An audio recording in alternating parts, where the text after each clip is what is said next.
जय गुरुदेव, सभी को प्रणाम। आज हम पढ़ते हैं प्रज्ञा उपनिषद पंचम मंडल का दूसरा अध्याय। तो देखिए इसमें इसका नाम क्या है, इसका आत्म परिष्कारम लोक साधना प्रकरण। तो इसके अंदर अपना परिष्कार है और लोक में साधना। ये जो लोक साधना है इसके अंदर हम देखेंगे बहुत ही सुंदर तरीके से याज्ञवल्क्य ऋषि जो हैं वो हमें बताते हैं। कहते हैं एक नियत समय पर, नियत स्थान पर लोक मंगल की कामना से सभी ऋषि मुनिषि इकट्ठे हुए। सभी ने मंत्र उच्चार किया। उसके बाद जो है सत्र का प्रारंभ हुआ। आज का जो प्रश्न करने वाले थे वो कश्यप ऋषि थे। उन्होंने प्रश्न किया याज्ञवल्क्य ऋषि से श्लोक नंबर 4 में। कहते हैं आपने हमें बताया कि मनुष्य अपने भाग्य का निर्माता आप है, और उसका जो अगर उत्थान होता है या पतन है तो उसका कारण भी आपने बताया, वो है कर्म की प्रक्रिया। लेकिन ये शुभ और अशुभ कर्म क्यों बन पड़ते हैं? हानियों को समझने समझाने पर भी मनुष्य दुष्कर्म में प्रवृत्त क्यों होता है? सत्कर्मों का लाभ जानते हुए भी वो उन्हें करने के लिए तत्पर क्यों नहीं होता? शुभ की अपेक्षा अशुभ की ओर वो तत्पर रहता है, उसकी ओर जल्दी बढ़ जाता है। हे ऋषि श्रेष्ठ, इस महान सृष्टि के संचालन में मनुष्य ईश्वर का सहयोगी तो है, लेकिन वह उसके अनुरूप प्रयास क्यों नहीं करता? आप इस रहस्य को हमें बता दीजिए। तो जिससे कि मनुष्य जो है ईश्वर की योजना के अनुरूप चलकर अपने जीवन को धन्य बना सके। तो सबसे पहले है कि उसका आकर्षण कहाँ है? अशुभ के प्रति आकर्षण है। उपेक्षा किसका करता है? शुभ की उपेक्षा करता है। और जो मानव जीवन मिला है उसकी जो गरिमा है उसके अनुरूप वो जो है प्रयास नहीं करता। ये 2-3 छोटे-छोटे इसके अर्थ हैं इसके। अब याज्ञवल्क्य बोले कि आपका प्रश्न तो बहुत ही सुंदर है। इसको जब अनेक व्यक्ति सुनेंगे तो उनके ज्ञान के जो दरवाजे जो बंद हो चुके थे वो भी खुल जाएंगे, और भटकाव से वो अलग होकर इस लोक और परलोक को सब उन्नत बना सकेंगे। अब वो आगे बोलते हैं, हे तात, मनुष्य दिव्य क्षमता संपन्न है। कि ये बात बिल्कुल सत्य है कि मनुष्य कैसा है, उसके अंदर दिव्य क्षमताएं हैं, देवी क्षमताएं उसके अंदर है। किंतु ये बात भी अपनी जगह अटल है कि ये क्षमताएं जो हैं अंत्य क्षेत्र में बीज रूप में अवस्थित है। ये क्षमताएं हैं तो सही, लेकिन बीज रूप में है। क्या किसी को पता था कि कालिदास कि जो एक वृक्ष के ऊपर बैठे हुए उस डाल को काट रहे थे जिस पर वो स्वयं बैठे थे?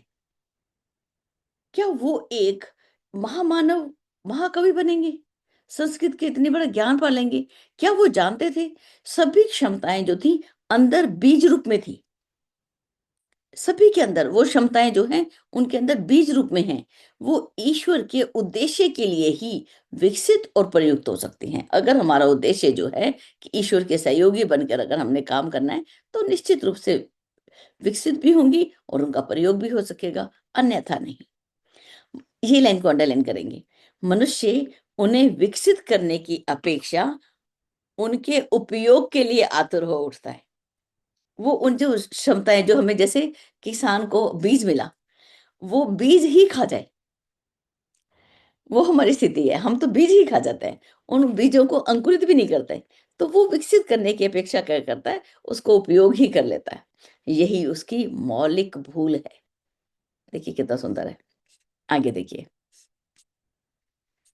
एक सेकेंड दे दी,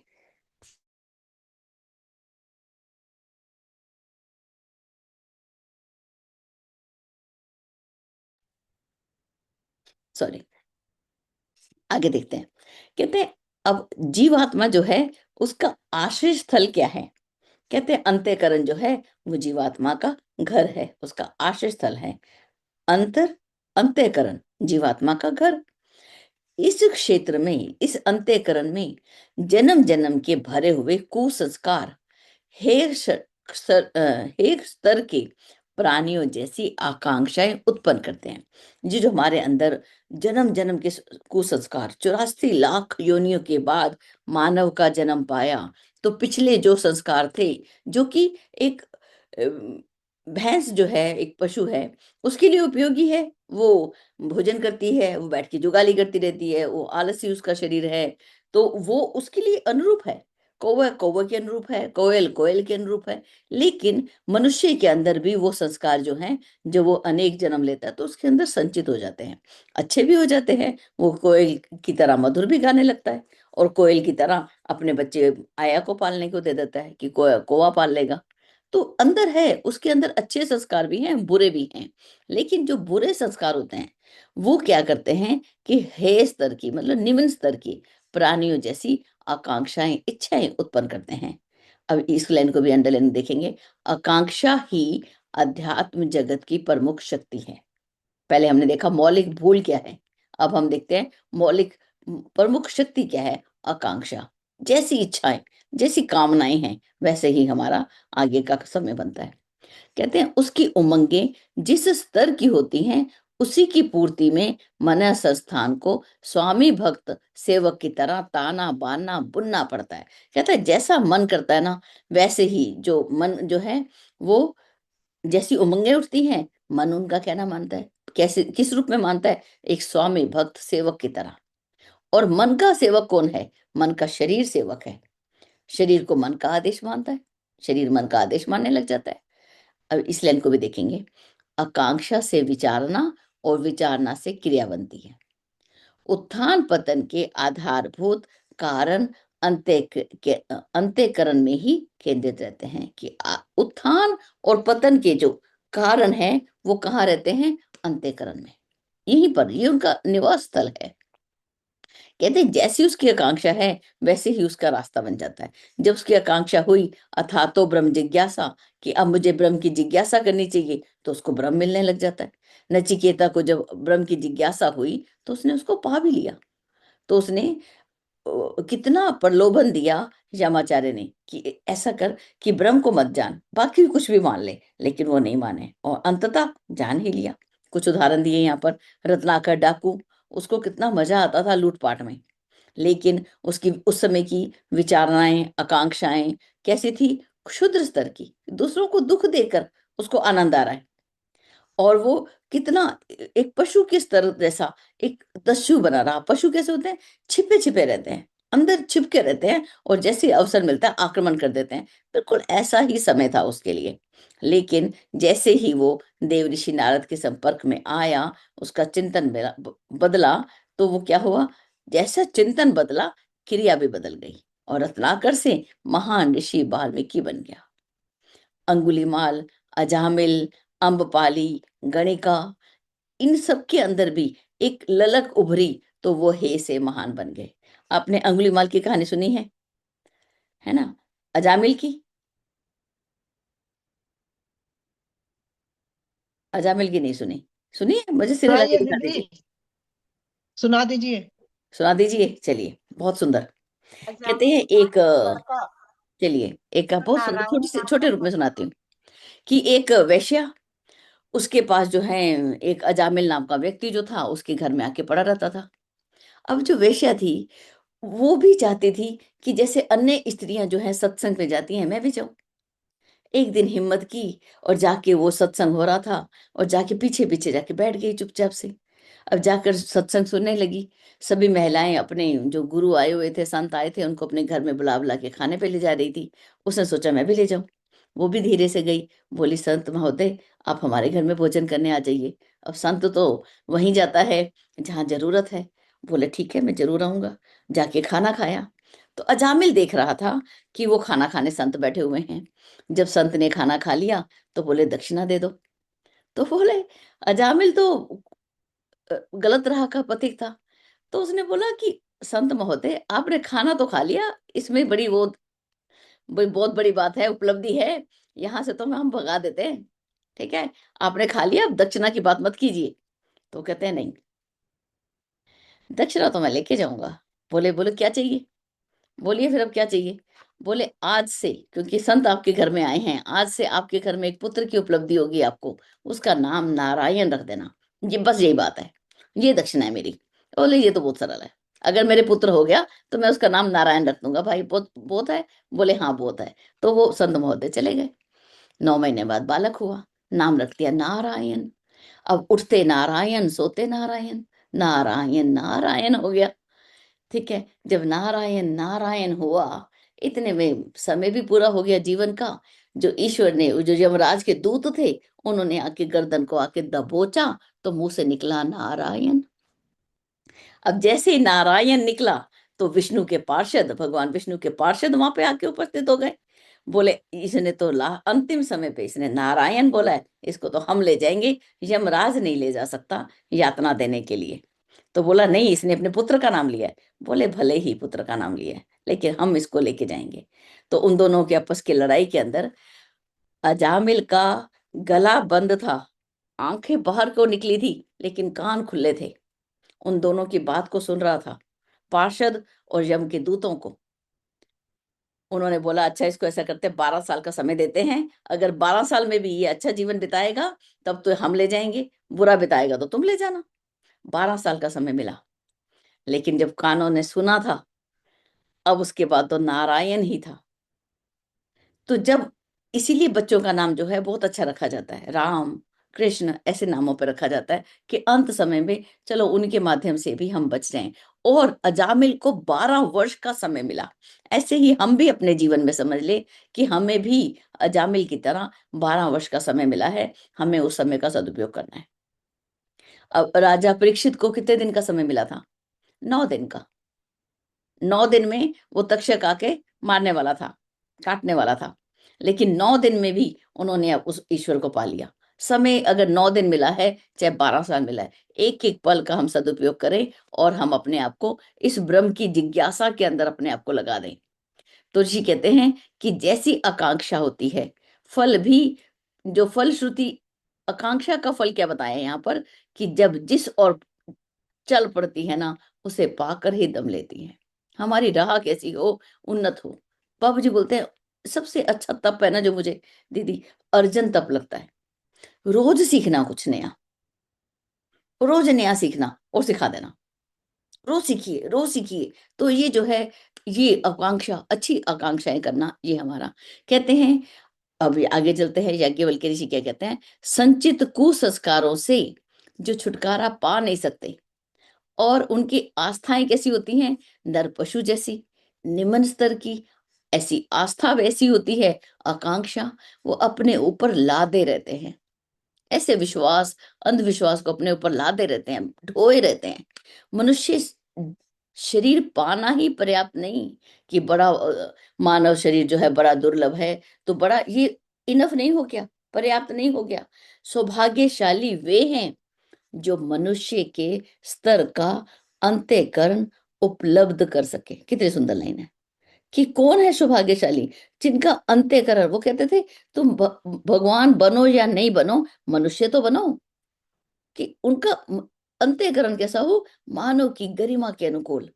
मन, बुद्धि, चित्त, अहंकार का चतुष्टय ही अंत्यकरण कहलाता है। मन, हमारा मन कहाँ जा रहा है, बुद्धि, मन बुद्धि के कंट्रोल में है या बुद्धि मन के कंट्रोल में है, चित्त, अंदर की जो सूक्ष्म संस्कार है वो कहाँ जा रहे हैं, अहंकार, अहम, अहम भाव में तो हम नहीं पड़े। तो ये जो है अंत्यकरण जो है, इसको हमें देखना होगा। महात्मा गांधी, संत विभो विनोबा, विवेकानंद, इनके अंत्यकरण के कारण ही वो सौभाग्यशाली कहलाए, महान बने। ये बहुत सुंदर एक और कहानी है, निकृष्ट स्तर का विल्व मंगल। विल्व मंगल की कहानी सुनी है? चलिए बहुत छोटी से सुनाती हूँ।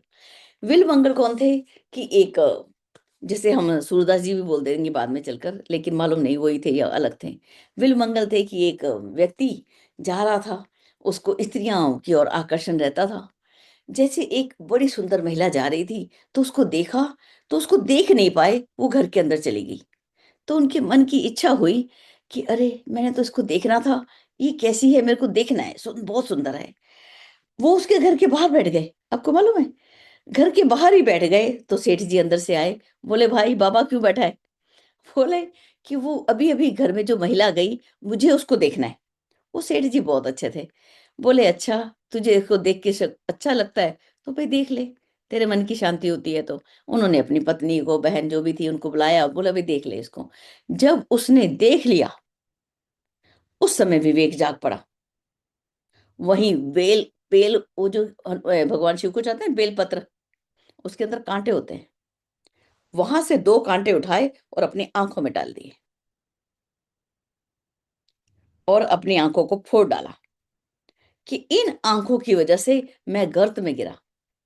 किसी की बहन और बेटी को मैंने अपनी इन खुली आंखों से देखा।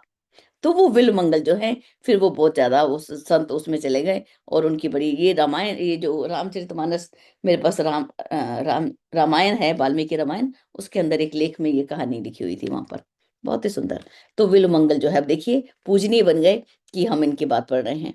तो अपने आप को ही उन्होंने सूरदास बना दिया। तो ये कहते हैं ये इनका अंत्यकरण कैसा हो गया, जीवन के उत्तरार्ध में ही, उत्तरार्ध मतलब जीवन का आधा जीवन तो खराब बीत चुका था। महात्मा गांधी का भी पहले देखें तो वो एडवोकेट, वो वहां पढ़ाई करने गए थे, ठीक है। विवेकानंद भी अपने घर की समस्याओं से जूझ रहे थे। लेकिन उत्तरार्ध जो बाद का समय था, वो क्या बन गया, मानव से महामानव बन गए। तो मनुष्य का शरीर पाना ही महत्वपूर्ण नहीं है, हमारे अंदर उच्च स्तर की विचारना हो, भावना, इच्छा, आकांक्षा विकसित कर सके या नहीं। जो कर सके वो ही मनुष्य कहलाते हैं। कहते ये तो हम जानते हैं। आगे लिखते हैं 24 वाले में, ये तो हम जानते हैं कि पानी है ना, उसका स्वभाव है वो नीचे की ओर ही जाएगा। धरती की जो गुरुत्वाकर्षण शक्ति है, वो भी ऐसी है, सबको नीचे खींचती है। ऐसे ही हमारी जो पशु प्रवृत्तियां होती हैं ना, वो भी निरंतर लगी रहती हैं हमको नीचे की ओर खींचने में, पतन की ओर हमें आकर्षक उनका आकर्षण वहां ज्यादा होता है, हमें अपनी ओर आकर्षित करती हैं। उससे मुक्त होने का भावनात्मक पुरुषार्थ कर सकने वाले ही ऊंचे उठते हैं। कि उनसे अब हमें लड़ाई करनी पड़ती है। जैसे पानी के लिए मोटर लगाकर हम पानी को ऊपर उठा देते हैं, धरती की गुरुत्वाकर्षण शक्ति अगर हम उसको बैलेंस नहीं कर पाते तो हर वस्तु गिरती रहती। हमने अपने आप को रोका ना सब चीज को, तो कैसे हम लोग नीचे की ओर अब अपने आप को बैलेंस करके हम धरती पर चलते हैं। अगर हमें चलना नहीं आए तो हम डिगते पड़ते रहें, ठीक है, क्योंकि धरती तो नीचे खींचेगी ही खींचेगी। ऐसे ही जो पशु प्रवृत्तियां हैं वो भी हमें खींचेगी, लेकिन हमने उससे मुक्त होने का उपाय भी है। कौन सा, हमें पुरुषार्थ करना होगा। कौन सा पुरुषार्थ, भावनात्मक पुरुषार्थ। ऐसे व्यक्ति ही उच्च लोगों को गमन करते हैं, सदगति पाते हैं, आत्मिक विभूतियों और भौतिक संपदाओं को उपलब्ध करने में ऐसे आत्म परिष्कार रत पराक्रमी ही सफल होते हैं। ऐसा पराक्रम ही साधना है। इसको एक अक्षर और देखते हैं कि आत्मा की विभूतियों को पाना, सबसे बड़ा बल कौन सा है, आत्मा का बल। और भौतिक संपदाओं को पाना, संसार में भी हमारे पास इंटरनेट भी चाहिए, लैपटॉप भी चाहिए, फोन भी चाहिए, उसका बैटरी भी चार्ज चाहिए। ऐसी कौन सी व्यक्ति है, ये वस्तु है जो हमें नहीं चाहिए, सब कुछ चाहिए। इसको उपलब्ध करने का एक तरीका बताया है इसी लाइन के अंदर, आत्म परिष्काररत, जो अपनी आत्मा के परिष्कार में लगे रहते हैं, ऐसे व्यक्ति ही सफल होते हैं। ऐसा पराक्रम ही साधना कहलाता है। और किसी ने पूछा साधना किसे कहते हैं, ये है साधना, अपनी दुष्प्रवृत्तियों को के ऊपर अंकुश लगा देना, रोक देना उनको, और सत्प्रवृत्तियों की ओर बढ़ जाना। अब जो है इस बात से सब लोग संतुष्ट हो गए। लेकिन अब प्रश्न तो आना ही था ना। अब प्रश्न आया, कश्यप ऋषि बोले, हे देव, ये तो हम जान गए कि मनुष्य जो है अपनी क्षमताओं का सदुपयोग करेगा, उन्हें विकसित करेगा, तो आगे बढ़ेगा। अगर वो नहीं कर पाता, इस आवश्यकता को ना समझ पाने के कारण ही वो गिरता है। लेकिन हम तो आगे बढ़ना चाहते हैं ना। जैसे हम बोल दें बड़े प्यार से कि भाई हम तो आगे बढ़ना चाहते हैं, हम नहीं गिरना चाहते, हम क्या करें, हमें वो रास्ता बता दीजिए। तो ठीक है, तो देखिए वो रास्ता बताएंगे यहाँ पर 32 नंबर के श्लोक में, ठीक है। महाप्राज्ञ याज्ञवल्क्य विचार करके बोले, हे तात, एक ले लिख लूं जी। याज्ञवल्क्य विचार करके बोले, हे तात, आत्म परिष्कार में जो व्यक्ति लगे होते हैं, अब उत्तर देखना, पिछली बात कहाँ आई थी, आत्म परिष्कार के माध्यम से ही मनुष्य ऊपर उठता है। वो आत्म परिष्कार की बात ही याज्ञवल्क्य यहाँ पे कर रहे हैं। कहने लगे कि जो इसमें लगे हुए मनुष्य हैं वो ही बुद्धिमान हैं। कि साधनात्मक प्रयत्नशीलता, कि हम साधना का हम कोशिश कर रहे हैं, प्रयास कर रहे हैं, वो ही सर्वतोमुखी प्रगति, वो हमें उन्नति कैसे देगी, चारों ओर से, अर्थ, धर्म, काम और मोक्ष, चारों चीजें हमको मिल जाएंगी। सर्वतोमुखी। और साधना हमारी, उसमें हम लोग, जो हम साधना के लिए कोशिश कर रहे हैं, उसमें हम चारों ओर की उन्नति चाहते हैं, वो ही हमें दिव्य वरदानों से लादती है। क्या? आत्म परिष्कार की साधना। जो इस अवलंबन को अपनाते हैं, वे मनुष्य जन्म के साथ जुड़े हुए श्रेय और सौभाग्य का लाभ लेते हैं। जो इस अवलंबन को, इस सहारे को अपना लेते हैं, जो इसकी आवश्यकता नहीं समझते, वो तो संसार में उलझे रहते हैं, भ्रम जंजालों में भटकते हैं। अब एक लाइन अंडरलाइन करेंगे। उत्थान का एक ही उपाय है, आत्म परिष्कार। अब ये आत्म परिष्कार कहते किसे हैं? ये 3 बार तो हमने पढ़ लिया यहाँ पर। तो कहते हैं, अब यहाँ पे ये तो उठने का कारण है, उत्थान का, और पतन का एक कारण और बता दिया। उत्थान यहाँ, पतन यहाँ। पतन का कारण क्या है? कि हम लोग बहुमत वाले नर पशुओं के चिंतन और व्यवहार का अंध अनुकरण करते हैं। हम किसका कहना मानते हैं पता है? जो नर पशु होते हैं, जो पेट और प्रजनन तक सीमित हैं, हम उनके अनुसार अपने जीवन को ढाल लेते हैं। हम देखें, हमें इनके अनुसार बनना है, या अगर हमें बाबूजी के हिसाब से बनना है, या गुरुदेव जैसा बनना है, हम अनु अनुकरण तो करें, लेकिन किसका? जो विज्ञ जन होते हैं, विवेकवान होते हैं, वो दूरदर्शिता अपनाते हैं। मुझे ऐसा बनना है। तथ्यों पर स्वतंत्र विचार करते हैं। तर्क, तथ्य और प्रमाण, 3 चीज बताई थी सत्य के लेसन में। जो तथ्य हैं उन पर विचार करते हैं और सैद्धांतिक निष्कर्ष पर पहुंचते हैं। एक प्रिंसिपल्स, एक सिद्धांतों को अपने जीवन में पहले लिख लेते हैं, मैंने कौन कौन से सिद्धांत को अपनाना है, उसी के अनुरूप वो काम करते हैं। सिद्धांतों के क्रियान्वयन में वे प्रमुख अपेक्षी नहीं होते, कि अगर उनको सिद्धांतों को, जैसे अब हम कैसे करें कि दहेज नहीं लेना चाहिए, दहेज नहीं लेना चाहिए, लेकिन अपने बेटे की शादी आई तो सारे सिद्धांत भूल गए और दहेज से हम लोग सबको बता रहे हैं कि देखिए हमें क्या क्या मिला। ये प्रमुख अपेक्षी कि सिद्धांतों को अप्लाई करना है, इंप्लीमेंट करना है, तो निश्चित रूप से करना है। वे अपना दृष्टिकोण स्वयं बनाते हैं, अपनी रीति नीति स्वयं निर्धारित करते हैं। आदर्श मार्ग पर एकाकी चल सकने वाले साहसी लोग ही मनस्वी, तेजस्वी कहलाते हैं। अब यहाँ पे गुरुदेव कहते हैं एकला चलो नहीं, तो कौन से राह पे अकेला चलना है? साधना के राह पे। अपनी मन के ऊपर बुद्धि का कंट्रोल तो हम अकेले ही चलेंगे ना। दूसरा व्यक्ति तो मेरी बुद्धि पर कंट्रोल करेगा, हम तो फिर नौकर बन के रह जाएंगे। अपने साधना में हमें अकेले ही चलना है, लेकिन जब समाज के कल्याण में चलना है, तो हमने इकट्ठे मिलजुल के चलना है। तो इसको, ऐसे लोगों को क्या बोला? मनस्वी किसे कहते हैं, तेजस्वी किसे कहते हैं? जो आदर्श के रास्ते पर अकेला ही चल पड़ता है। ऐसे साहसी व्यक्ति को समझदारी, ईमानदारी, जिम्मेवारी और बहादुरी, जो बहादुरी को नहीं अपनाता ना, उसके लिए तीनों चीजें फेल हो जाती हैं। जीवन की सार्थकता का अनुभव निश्चित रूप से इसी स्तर के लोगों को होता है। जीवन की सार्थक यही लोग व्यक्ति करते हैं, और यही लोग पृथ्वी पर धन्य हैं। कौन है धन्य? जो जीवन को सार्थक कर ले। अब देखिए, यहाँ पर कितने बहुत सारे उदाहरण भी इसमें दिए हुए हैं। आगे चलते हैं हम सीधा। अब यहाँ पर आत्म परिष्कार कैसे करें, उसके 4 उपाय यहाँ पे याज्ञवल्क्य ऋषि, आचार्य श्री राम के माध्यम से हम यहाँ पे जानते हैं। कहते हैं, याज्ञवल्क्य बोले, हे तात, आत्म परिष्कार के 4 उपाय हैं। आत्म समीक्षा, अपना सुधार, अपना निर्माण और अपना विकास। 4 सीढ़ियां दे दी। इन सीढ़ियों पे चढ़ जाओगे तो हो गया। बस, बहुत सरल है, कोई ज्यादा मुश्किल काम नहीं है। तो 4 चीजें हैं। अब इनके एक एक का अर्थ भी हमें बताया उन्होंने, ऐसा नहीं है केवल छोड़ दिया हो। आत्म समीक्षा किसे कहते हैं? अब यहाँ समीक्षा का परिभाषा यहाँ पे बताई। मनुष्य स्तर से बीते स्तर की, गए बीते स्तर की मान्यताओं और आदतों को अपने व्यक्तित्व में, दोबारा पीछे चलते हैं। हाँ, मनुष्य स्तर से गए बीते स्तर की मान्यताओं और आदतों को अपने व्यक्तित्व के स्तर की दुष्प्रवृत्तियों को कटु समीक्षक की तरह ढूंढ निकालना। कि अपने अंदर हमने अब ये अपना चेकिंग करनी है, अपना मूल्यांकन करना है, अपने आप को नंबर देने हैं। आज मेरे 10 में से कितने नंबर आए? आज मैंने, जैसे स्कूल में जाते थे तो माता पिता को चरण स्पर्श किया, हाँ, स्कूल समय पे पहुंचे, हाँ। जूते पॉलिश किए, हाँ। ड्रेस साफ पहनी, हाँ। तो अपनी भी समीक्षा जो होगी उसमें भी ऐसा ही एक लिस्ट बना लें, और जहां पर कमी है वहां पर आगे कांटा लगा देना कि आज इसमें कमी रहेगी।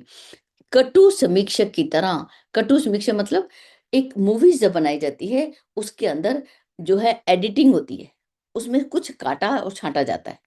तो अपने अंदर भी क्या रखना है, क्या हटाना है, उस कटु समीक्षक की तरफ, कठिन प्रिंसिपल की तरह। ये मैडम बड़े कस के नंबर देती है, देते बोलते हैं ना टीचर बड़े कम नंबर देती है, वैसे। और अपनी बुराइयों को देखा, उनकी हानियों को समझा, और उनके निष्कासन की आवश्यकता का अनुभव करना ही आत्मसमीक्षा है। तो ये हमें आत्मसमीक्षा के बारे में बताया।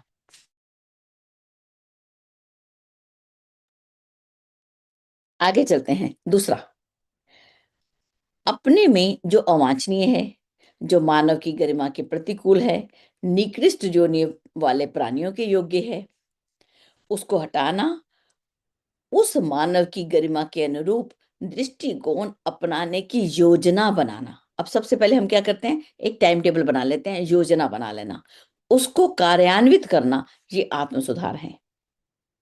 अब हमने एक लिस्ट बना ली, हमने अपने अंदर कौन कौन सी अच्छाई को रखना है और कौन कौन सी बुराई को हटा देना है। अपने अंदर की हो रही है, आज खेती की बात नहीं हो रही, अपने अंदर की खेती हो रही है ये। इसके लिए अपने आप के साथ कठोर संघर्ष करना पड़ता है। इसी पराक्रम को मनोविग्रह, संयम, साधना, तपश्चर्या के नाम से जाना जाता है। इसी पराक्रम को हम क्या कहते हैं, मन का निग्रह है, यहाँ पे मनोनिग्रह है। संयम, साधना, तपश्चर्या, इसी मार्ग पर चलने वाले आत्म सुधार कर पाते हैं और जगत को भी सुधार लेते हैं। अगला आता है आत्मनिर्माण। आत्मनिर्माण नया शुभ आरंभ है। जिन सत्प्रवृत्तियों का अभ्यास नहीं हो पाया, अब उनका अभ्यास करना शुरू कर देना, उनको जीवनचर्या में समावेश कर लेना, ये मनुष्य की सृजनात्मक विशेषता का प्रमाण है कि अब वो सृजन करने लगा। किसका सृजन हो रहा है, या अपने अंदर की मानवता का सृजन हो रहा है। आत्मनिर्माण ही भाग्य निर्माण है। बाबूजी हमेशा बोलते हैं, जिसने आत्मनिर्माण किया वो ही विश्व का निर्माण कर सकेगा, बाकी नहीं कर पाएंगे। उनके लिए नहीं है, बाकी नहीं बनेंगे। यहाँ लिखा भी है, इसी लाइन को यहाँ पे लिखा, ऐसे प्रयत्न में लगे हुए व्यक्ति ही विश्व के उज्जवल भविष्य का निर्माण कर सकने में समर्थ होते हैं। ऐसे व्यक्ति जिसने अपना निर्माण किया वो ही विश्व का उज्जवल भविष्य का निर्माण कर सकेगा। अवांछनीयता का निष्कासन और अवांछनीयता का संस्थापन परस्पर पूरक हैं। अगर एक चीज हटाई तो उसकी जगह दूसरी डालनी ही पड़ेगी। खेत में से अगर हमने बीज निकाल दिए और नया बीज नहीं डाला तो वापस वो जो खरपतवार है अपने आप से आ जाती है, लगानी नहीं पड़ती। तो अवांछनीयता को हटाया है तो अच्छाई को धारण करना। जैसे हम गुरुदेव के पास बैठते हैं, बुराई छोड़ दो, एक बुराई छोड़ दी तो उसी समय एक अच्छाई को धारण कर लो, ठीक है, तुरंत ही। ठीक है, तो ये ऐसा विद्वानों का मत है। अब ये जो है आत्मनिर्माण हमने पढ़ा, अनुपयुक्त का सुधार, उपयुक्त का प्रतिष्ठान मिलकर ही कायाकल्प के रूप में दिखाई देता है। जो ये कर सकते हैं वे ही कृत्य कृत्य होते हैं, इस लोक और परलोक दोनों में सदा प्रसन्न रहते हैं। अब अगली बात आती है आत्म विकास। ये सबसे बड़ा, बहुत ही सुंदर, अपना इसी को पढ़ेंगे बस खाली आज। आत्म विकास का अर्थ है अपना विस्तार। अब जो है अपना विस्तार कर लेना, अपने आप को बढ़ा लेना। अब कैसे बढ़ाएंगे अपने आप को, अब बुराई भी हट गई, अच्छाई को धारण कर लिया, अब अपना फैलाव करना है। ठीक है, आकाशवत कैसे, महान व्यक्तित्व कौन सा सिद्धांत अपने जीवन में उठाते हैं, वसुदैव कुटुंबकम का। वे दूसरों का दुख बटाते और अपना सुख बांटते हैं। उनके लिए सभी अपने होते हैं, सभी अपने हैं। आत्मीयता बढ़ेगी तो उदार सहकारिता भी विकसित होगी ही। जहां आत्मीयता बढ़ी तो हमारा क्या होगा, उदार सहकारिता भी विकसित होगी। संकीर्ण स्वार्थपरता से छुटकारा पाना ही भवबंधनों से छूटना है। संकीर्णता नहीं, ये मेरा है, मेरे तक ही सीमित है, मैं दूसरों को बांट के नहीं खाऊंगा, मैं ही खाऊंगा, आप भी खाइए, बांट के खाइए। चिंतन, अपने चिंतन और प्रयास को अच्छे उद्देश्य में लगा देना ही मुक्ति है। बाबू जी बोल रहे थे ना परसों, यही इधर लिखा भी था कि अपने अंदर की बुराई को छोड़ना ही मुक्ति है, यही मोक्ष है हमारा। अब इसमें आधी आधी लाइन की डेफिनेशन है, परिभाषा आधी आधी लाइन की देखिए। आदर्शों के लिए समर्पित व्यक्ति को ईश्वर पारायण कहते हैं। शुद्ध अहंता को विराट में समर्पण करने वाले की आत्मा परमात्मा को ऐसी पदवी को पा लेती है जिसने अपनी शुद्ध अहंता को छोड़ा, विराट में समर्पण किया। ऐसे व्यक्ति ही, इनकी आत्मा ही सर्वोच्च पदवी परमात्मा को प्राप्त करते हैं। मनुष्य होते हुए भी मानव थे, वो परमात्मा बन गए। यही जीवन का लक्ष्य है और ईश्वर को यही अभीष्ट है, वो यही चाहता है। अब यहाँ पे इस लाइन को जरूर दीदी देखना। पूर्णता इस स्तर पर पहुंचने वाले को प्राप्त होती है। हम कहते हैं मनुष्य तो अपूर्ण है, वो पूर्ण हो नहीं सकता, लेकिन गुरुदेव बोलते हैं नहीं, हम पहुंच सकते हैं पूर्णता तक। जिन्होंने अपनी मन स्थिति और गतिविधि इस स्तर की बना ली, उन्हें निरंतर सच्चिदानंद पर ब्रह्म की निकटता का दिव्य दर्शन होता है और देवताओं के समान अनिर्वचनीय संतोष उल्लास का सतत अनुभव होता रहा है। कि देवताओं के समान उनको ऐसा आनंद अनिर्वचनीय, जिसको हम वचन से बोल ही नहीं सकते। ये आत्म विकास के 4 सूत्र बताए। पहला हमने अपना समीक्षा की, फिर निर्माण किया, फिर विकास किया। ये 4 शब्द जो हमने अभी पढ़े थे, दोबारा पीछे चलें, पीछे चलते हैं, इनको हम देखते हैं वापस पीछे चल के। आत्म समीक्षा, आत्म सुधार, आत्म निर्माण और आत्म विकास। समीक्षा की, प्लानिंग की, उसको इस्तेमाल कर दिया, व्यवहारिक बना दिया और अपना विकास कर दिया। ये हमारा, ये 4 तरीके जो हैं याज्ञवल्क्य ऋषि ने बताए हैं। और आगे चलकर इसको 2 भाग में कर देंगे। लगता है कि उनको लगा कि अरे ये तो बहुत ज्यादा हो गया, इसको हम सरल कर देते हैं, तो उन्होंने इसको अंतरंग और बहिरंग अभ्यास के रूप में भी इसको 2 भागों में हमने कर दिया। तो आज का सब अध्याय यहीं तक रखते हैं। आगे हम अपनी आप सब बहनें इस पर व्याख्या करें और हमें अपनी छोटे छोटे उदाहरण के द्वारा, अपने अनुभव के द्वारा हम इसको समझने का प्रयास करें। जी दीदी, तो हम चलते हैं आप सभी के पास। जी दीदी, किशोरी दीदी। प्रणाम दीदी। जी बहुत सुंदर। आपके साथ और हम लोग लगे हुए हैं तो हम लोग को बहुत कुछ सीखने को मिल रहा है। बहुत सुंदर है दीदी ये भी। सबसे पहले मतलब क्यों ऐसा व्यक्ति है जो मतलब ये कहता है ना कि दुर्योधन को पता है कि धर्म क्या है अधर्म क्या है, लेकिन वो धर्म को नहीं अपना रहा है, वो अधर्म को अपना रहा है। तो वही यहाँ कह रहे हैं गुरुदेव कि जो जन्म जन्मांतरों के हमारे संस्कार आते हैं, हम पिछले जन्म में क्या थे हमें पता नहीं होता है ना। हमेशा फुफकारने की आदत, लोमड़ी से कहते हैं ना बहुत चालाक है तो वो लोमड़ी की तरह चालाक है, भैंस की तरह आलसी है। तो ये सारी चीजें हम लोग को उदाहरण में बताई जाती है ना। दुष्ट है, बिच्छू की तरह हमेशा डंक मारना जानता है। तो ये सारी असुरी प्रवृत्ति कुसंस्कार हमारे साथ जब मनुष्य जीवन मिल जाता है, तो एक प्रश्न अमन भैया के क्लास में आया था। एक भैया ने कहा कि जब मानव जीवन पाकर भी लोग ऐसी दुष्टता का काम क्यों करते हैं और ऐसे दुष्ट होते हैं तो उन्हें मानव जीवन मिलता क्यों है। तो अमन भैया बड़ा सरल जवाब दिए थे कि 84 लाख योनि जब कंप्लीट हो जाएगी ना तो उसको मानव जीवन मिलेगा ही, आना ही है उसको। लेकिन ये हम पर है कि हम मनुष्य जीवन को कितना समझ पा रहे हैं, है ना। तो ये बड़ा सुंदर इसमें एक एक चीज है। आगे मनुष्य उन्हें विकसित करने की अपेक्षा उसके उपयोग के लिए आतुर हो उठता है और यही उसकी मौलिक भूल है। यहाँ पे जो अंडरलाइन आपने कराया कि कोई चीज है, बीज है हमारे पास, जैसे धन हमने कमाया तो धन जितना कमाया, जितना पेमेंट आया, सोचते हैं पूरे महीने उसको खत्म कर देते हैं। उसी में हम यदि सेव करके रखें और उसको बढ़ाने का सोचें, कुछ बिजनेसमैन भी यही करता है, सबके सब खर्च कर देगा तो वो खाली हो जाएगा। तो इसी तरह बीज यदि किसान को जो मिला, जो अमूल्य धन हमको मिला मानव जीवन के रूप में, उसको विकास करने का और बढ़ाने का अभ्यास करना, यहाँ पे ये गुरुदेव बताते हैं। उसका सदुपयोग करने के बाद बताते हैं। फिर अंतःकरण में जीवात्मा का आश्रय स्थल है। जीवात्मा हमारे अंतःकरण में ही है, लेकिन जन्म जन्मों के कुसंस्कार को उसको मिटाना है। तो कैसे?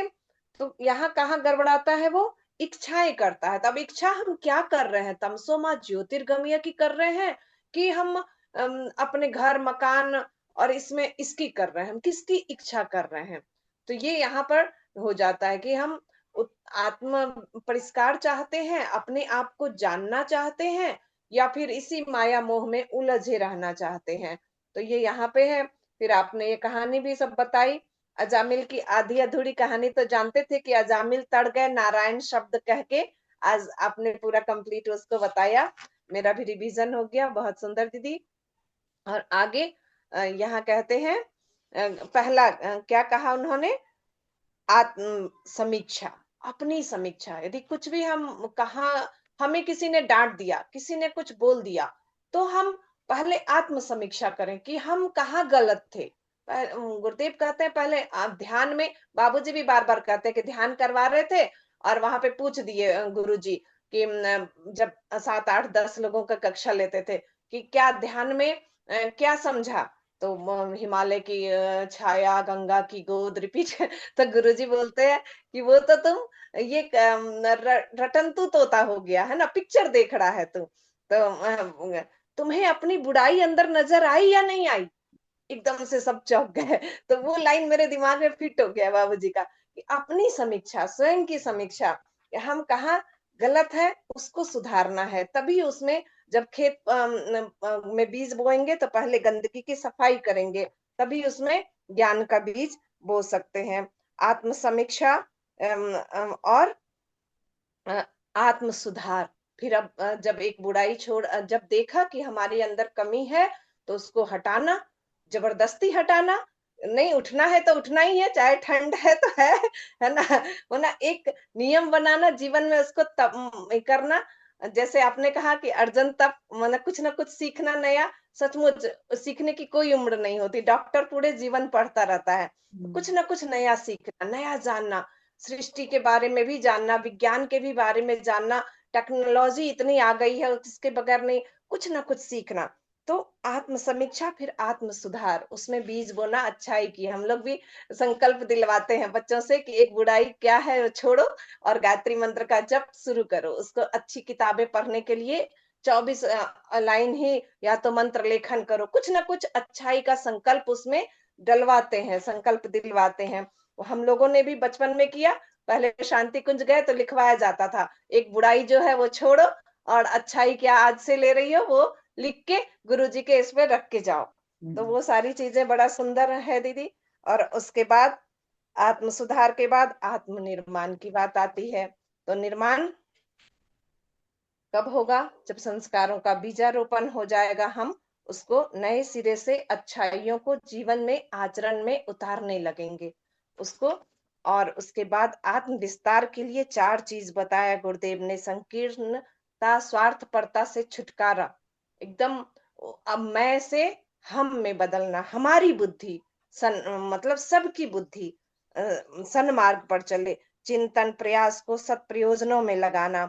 जो भी हम सोचते रहते हैं, सारा दिन सोचते रहते हैं, उसको अपने लिए नहीं, सबके लिए सोचना, कि सबका का उद्धार कैसे हो, उसके लिए हम क्या कर सके। मैं सच बताऊं दीदी, मेरा मैं जब ध्यान के लिए बैठती हूँ गुरुजी के आगे, तो जब भी आंख बंद करती हूँ ना, तो जितनी देर ध्यान लगा लगा, जब भटकता है तो बाबूजी ने बताया था कि साक्षी भाव से देखिए कि मन किधर जा रहा है। तो साक्षी भाव से जब मैं देखती हूँ ना, तो उन मतलब जिन बहनों का मेरे पास बहुत मतलब बहुत परेशान दुनिया में लोग जो भी हैं, उनके उसकी समस्या का समाधान के लिए मेरा दिमाग जाता है वहीं हम्म। पे, कि उसका समाधान कैसे हो जाए गुरुजी। ये या तो मैं प्रार्थना कर सकती हूँ, उससे ज्यादा तो मैं कर नहीं सकती, या फोन करी तो जो गुरुदेव की वाणी निकलती है, तो वो सत प्रयोजनों में लगाना। आदर्शों के प्रति व्यक्ति का समर्पण, जो सही है उसमें पूर्ण समर्पण। ये नहीं यहाँ चलो थोड़ा सा, अरे क्या कुछ नहीं होता चाय पी लो, अरे थोड़ा कुछ नहीं होता पार्टी आज कर लेते, नहीं। आदर्श जो जीवन में अपना लिया कि हमें वो भोजन नहीं करना उसको, क्योंकि तभी हम शुद्ध हो पाएगी हमारी आत्मा। ने ये भी वो भी खा लिया, वो भी कर लिया, वो भी कर लिया, ऐसे भी कर लिया, नहीं। जो आत्म विकास के लिए जरूरी है उसको दृढ़ता से उसका, उसके प्रति, आदर्शों के प्रति समर्पण, और सर्वे भवन्तु सुखिनः वसुधैव कुटुम्बकम, ये स्वार्थ, ये है आत्म विस्तार। सब में उस ईश्वर को देखना, सबके लिए सोचना, सबके लिए विचारना, सबके लिए हम कोई भी कार्य करें तो ये सोचें कि उसमें सबका विकास, मतलब किसी को हमसे तकलीफ ना हो, उसमें किसी को हमारे कारण से कठिनाई ना हो, कष्ट ना हो। तो सबके लिए सोचना, आस पड़ोस, हम कोई भी चीज, जैसे अब साउंड में खूब साउंड लगा के सुन रहे हैं, हम ये भी सोचें कि सामने वाले को भी दिक्कत हो सकती है। प्रणाम दीदी, बहुत बोल दिया। बहुत सुंदर दीदी, बहुत सुंदर। चलिए जी, और भी हमें से कोई कुछ बोलना चाहता है तो जल्दी से ले लीजिए। एक तो रिकॉर्डिंग स्टॉप कर दो। रूपा दीदी बोलना है आपने? संध्या दीदी? चलिए मैं इसको स्टॉप कर देती हूँ, फिर बात करते हैं।